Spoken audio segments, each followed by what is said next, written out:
पहला इश्क था, सही इश्क था, सुरैया, आप उनसे शादी नहीं कर पाए क्योंकि वो मुसलमान थी। मेरा सबसे पहला प्यार था और मैं उसके लिए रोया हूँ। अगर देवानंद किसी लड़की के लिए रोया है, और मैं बहुत यंग था, वो बहुत बड़ी स्टार थी, गाड़ी में जाती थी, मैं ट्रेन में जाता था, स्टेशन पे उतरता और पैदल चलते चलते उसके दरवाजे में खटखटाता था और उसके साथ जाके बैठ जाता था। तो मैंने, and I thought she like me, she love me, I felt very very very marvellous. तो मैं प्रपोज किया, उसने एक्सेप्ट किया। मैंने एक बड़ी जबरदस्त रिंग बनाई, उसको भेजी, उसका जवाब बिल्कुल नहीं आया और मैं तड़प उठा। और फिर मैंने उसकी माँ को फ़ोन किया। उसकी माँ ने कहा मैं बात कराऊंगी आपसे। माँ सिंपैथेटिक थी, दादी उनकी नानी सिंपैथेटिक नहीं थी। तो मैं उससे एक बार, उसके बाद मैं सुरैया से मिला हूँ और I was reconfirmed in my thought मेरी शादी होगी। लेकिन उसके बाद फिर उसकी चुप्पी चुप्पी चुप्पी चुप्पी चुप्पी until the time I thought she was not available. And then मैं इतना उदास, मेरी आंखों में आंसू, मैं अपने बड़े भाई चेतन के कंधों पर रोया। उन्होंने मुझे दिलासा दिया। तो आपका दिल तो एक बार और भी टूटा है जब जीनत अमान ने तोड़ा। टूटा, बिल्कुल टूटा, क्योंकि जीनत अमान ने तो मेरे साथ काम किया। जीनत अमान तो एक कल्ट फिगर बन गई हरे राम हरे कृष्णा में, और जीनत अमान के लिए मेरे पास एक बहुत जबरदस्त कहानी थी। लेकिन उसी वक्त मुझे लगा एक सेकंड के लिए, एक पार्टी के अंदर, कि जीनत अमान मुझसे पूछे बगैर कुछ ऐसी बात कर रही है प्रोफेशनली, जो शायद अगर मुझे बता दिया होता तो मैं माइंड नहीं करता था। कौन, ये राज कपूर के साथ बात थी? हाँ, ऐसा लगा और करेक्ट भी था। वो मिलने गई होगी सत्यम शिवम सुंदरम के लिए और जाना भी चाहिए था। लेकिन जब उसने 2-3 साल मेरे साथ बिताए हरे राम हरे कृष्णा में, हम एक हमारा प्रोफेशनल रिलेशनशिप हो गया और आगे भी बहुत बातें होने वाली थी, तो फिर मैंने कहा भी बहुत अच्छा, उसको उस रास्ते पे जाना, जाने दो, उसकी किस्मत है। और फिर मैं जिस रास्ते पे चल रहा था वो रास्ते पे और खुलने शुरू हो गए। क्योंकि अपसेट जिंदगी की जो जो जो जो जो, जो जितनी भी हार है, हार के बाद आपके सामने दरवाजे खुलते जाते हैं और हार का होना जरूरी है। अगर वो हार रहा हो तो दरवाजे कैसे खोलें? ग्रोथ है, ग्रोथ है। आपका दिल तो आशिक है, ये बताइए। अगर मेरा दिल आशिक नहीं है तो मेरा कोई हक नहीं कि मैं फिल्म बनाऊं। तो इश्क क्या वहीद रहमान से भी हुई थी? सेट पे प्यार थी, सेट पे प्यार करता था, मेरी को स्टार थी। लेकिन ऐसा इश्क नहीं है जो कि एक सड़की आदमी जैसा उसके दिमाग में है। क्या राज कपूर का कभी रिश्ता नरगिस के साथ जो था वो भी इसी कारण टूट गया? मैंने कभी राजपूर से पूछा नहीं, लेकिन सही है कि मैंने राजपूर और नरगिस के साथ काफी वक्फा बिताया। सोवियत यूनियन में 6 हफ्ते बिताए। मैं कंप्लीट जानता हूँ वो कैसे थे।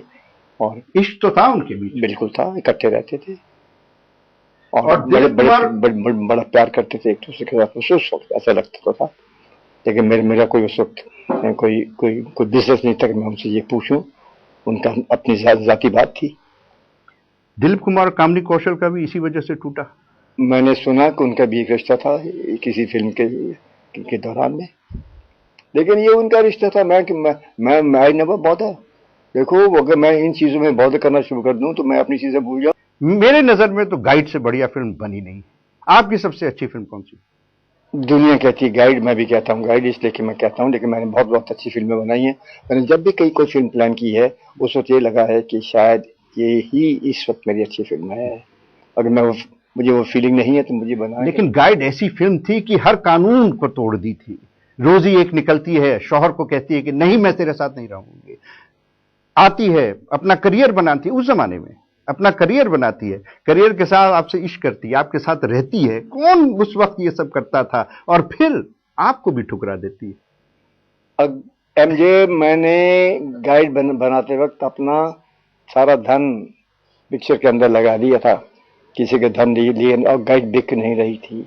अंग्रेजी वर्षन गाइड अमेरिका में फ्लॉप हो गई थी, और अंग्रेजी वर्षन के लिए भी मैंने इंसिस्ट किया था कि वहीदा को लो, और हिंदी वर्षन भी मैंने अपने बलबूते पर बनाई और इसका बिल्कुल टोटल चेंज कर दिया था स्क्रिप्ट। और जब रिलीज हुई तो लोगों को अच्छी लगी, लेकिन लोग बोल नहीं पा रहे थे, सोच में पड़ गए। देव साहब, एक शुरू में सवाल का जवाब, एक सवाल का जवाब, कौन सी फिल्म आज बनी है जो 50 साल बाद जिसका प्रीमियर हो सके? वेल, ये तो दुनिया की डिमांड पर जाहिर है। और मैंने इसलिए किया है कि हम दोनों, नव कीर्तन की ब्लैक एंड व्हाइट सीरीज की आखिरी फिल्म थी, जिसके बाद कलर शुरू हुआ और गाइड बनी। और जब ये कलराइजेशन का दौर चला तो लोग मेरे पास आए कि हमने सारी इंडस्ट्री को टटोला है, सारी फिल्मों को देखा है और हमें लगता है कि हम आपकी फिल्म, हम दोनों को कलराइज करना चाहते हैं। तो पहले तो मैंने उनको सीरियसली लिया नहीं, मैंने कहा मुझे कुछ टुकड़े दिखाओ। लेकिन जब वो कलराइजेशन करके लाए अकबर मेरे पास, तो मुझे बहुत ही अच्छा लगा। मुझे ऐसा लगा कि शायद ये ब्लैक एंड व्हाइट से भी अच्छा लग रहा है। और उसी वक्त मुझे INB मिनिस्ट्री ने मेरा स्वागत किया। मेरी कंपनी के 60 वर्ष मनाए दिल्ली के अंदर, और अंबिका सोनी थी। तो मैंने कहा कि अगर आप इजाज़त दें तो मेरे पास एक कलर प्रिंट आया है, हम दोनों को मैं लेके आता हूँ।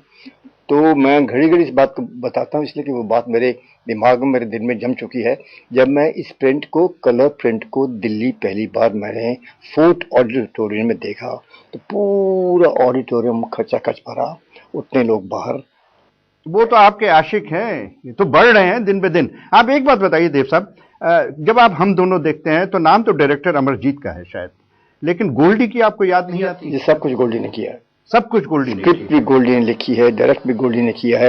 लेकिन अमरजीत चूंकि हमारा दोस्त था और कंपनी में काम करता था और पब्लिसिटी में माहिर था और आसपास रहता था और प्यार था उसके साथ, तो हमें ऐसा कोई कॉम्प्लेक्स नहीं था, तो उसका नाम दे दिया हमने।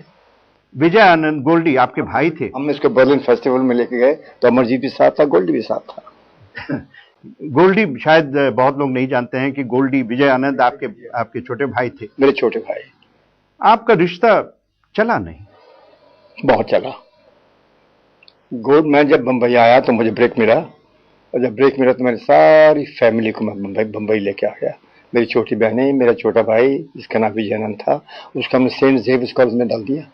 और सेंट जेवियर्स कॉलेज में भी वो ड्रामेटिक सोसाइटी का प्रेसिडेंट था, और शार्प फैंटास्टिक ब्रेन। कुछ बड़े भाई चेतन से सीखा और कुछ देवानंद को सेट पर एक्ट करते करते सीखा। कहा जाता है कि आनंद भाइयों के अंदर बनती नहीं थी। नहीं, ऐसी कोई बात नहीं। मैं बहुत इजी गोइंग हूँ। मैंने अगर कंपनी बनाई तो मैंने चेतन साहब के लिए बनाई, क्योंकि चेतन साहब डिजर्व करते थे। और अफसर बनी, अफसर नहीं चली तो मैं अपने एक दोस्त गुरुदत्त को लेके आ गया, वो बहुत बड़ी हिट हुई। और उसके बाद फिर वो भी चले गए, तो फिर मैं एक पिक्चर बनाई, टैक्सी ड्राइवर। बहुत बढ़िया सर, बहुत बढ़िया फिल्म, जो कि विजयानंद ने लिखी।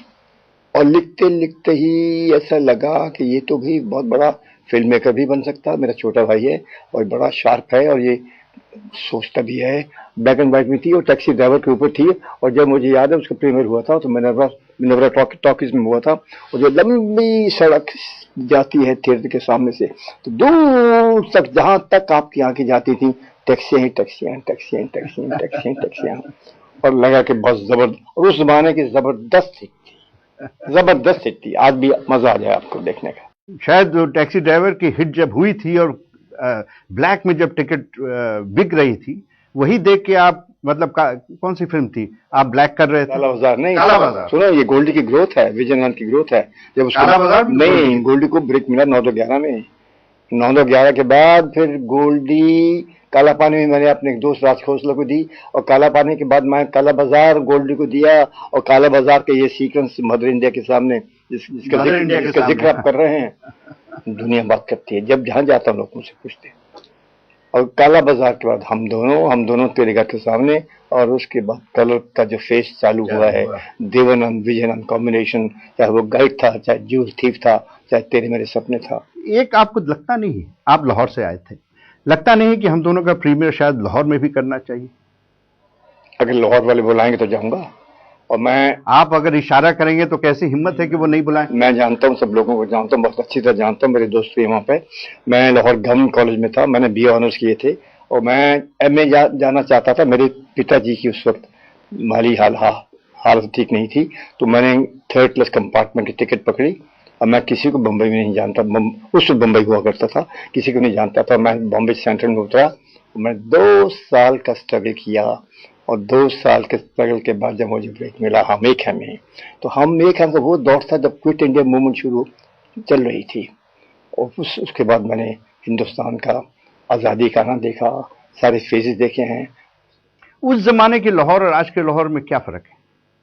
कैसे वो लाहौर बदल गया है? मैं 55 साल के बाद गया था अटल बिहारी वाजपेयी के बस राइड में, और उसके बाद जब मैंने लाहौर देखा तो सबसे पहले मैं तलाश कर रहा था कि मेरा वो कॉलेज कहाँ है।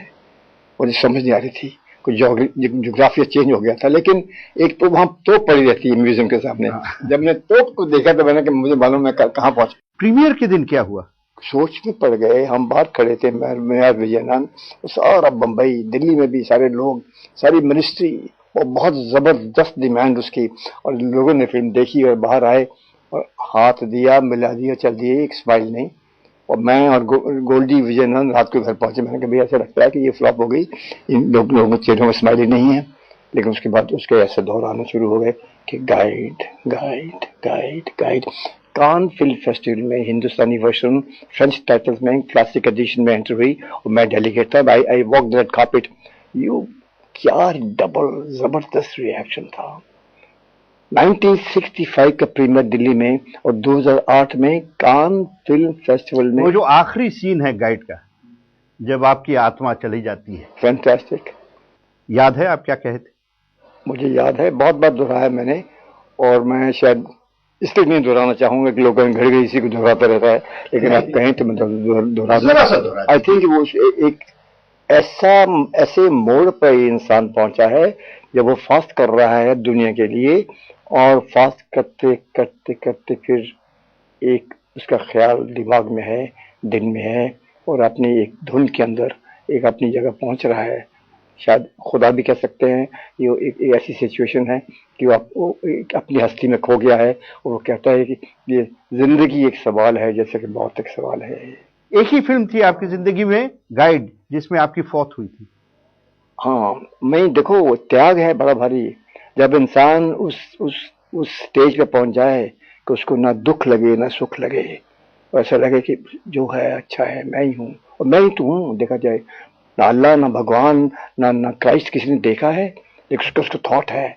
थॉट इसलिए होना भी चाहिए, अगर वो थॉट इंसान के दिमाग और दिल में ना हो तो सारे ही दुनिया को मारना शुरू करते हैं, विलेन बन जाए।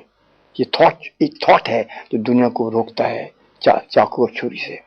तो इसलिए रिलीजन अच्छा कह सकते हैं, लेकिन फंडामेंटलिस्ट जो है वो ठीक नहीं है। हाँ, इसी मेरा तो ये पॉलिटिक्स है, इस पे हम गौर नहीं करेंगे। लेकिन वो एक जो लोग कहते हैं ये बड़ा पहुंचा हुआ इंसान है। नहीं, पहुंचा हुआ इंसान का मतलब है कि अगर मुझे कहीं भी दुनियावी लिहाज से लोग कहें कि मुझे दुख है, तो मैं तो उसे दुख नहीं मानता। लेकिन प्रीमियर के बाद लोग कहते हैं, शायद मैंने कहीं पढ़ा है या सुना है, कि जब वो फिल्म खत्म हुई तो आपके पास सब आके सिर्फ रोजी की बात कर रहे थे। ये रोजी क्या कमाल की थी। रॉन्ग है। ये रोजी का सबसे बेहतरीन रोल है विदा का, लेकिन इसमें गाइड का भी कमाल है। गाइड टाइटल रोल गाइड है। आज शीला की जवानी चल रही है, आप ये बताइए, शीला रमानी में क्या जादू था जो शीला की जवानी से कम जादू था या ज्यादा जादू? नहीं, देखो, सेक्स में जादू होता है, हर जवान लड़की में सेक्स होती है, और उस वक्त और घड़ी में भी जादू होता है। अब ये कंपेयर करना बहुत मुश्किल है कि उस वक्त अगर कोई स्क्रीन पर नाचता था तो शीला रमानी थी, इस वक्त शीला की जवानी नहीं थी। अगर आज वो चले तो उसको लोग कहेंगे इसको बाद में देखते हैं, पर इसको देखते हैं। तो this is a phase of life, this is momentary. क्योंकि इस वक्त क्या चल रहा है, कल क्या चलेगा कुछ और होगा, जो कल चला कुछ और होगा, परसों क्या चलेगा कुछ और होगा। और यही थिंकिंग है पिक्चर बनाने वाले की। भाई, आप नहीं समझते कि मैं किन दौरों से गुजरता हूँ।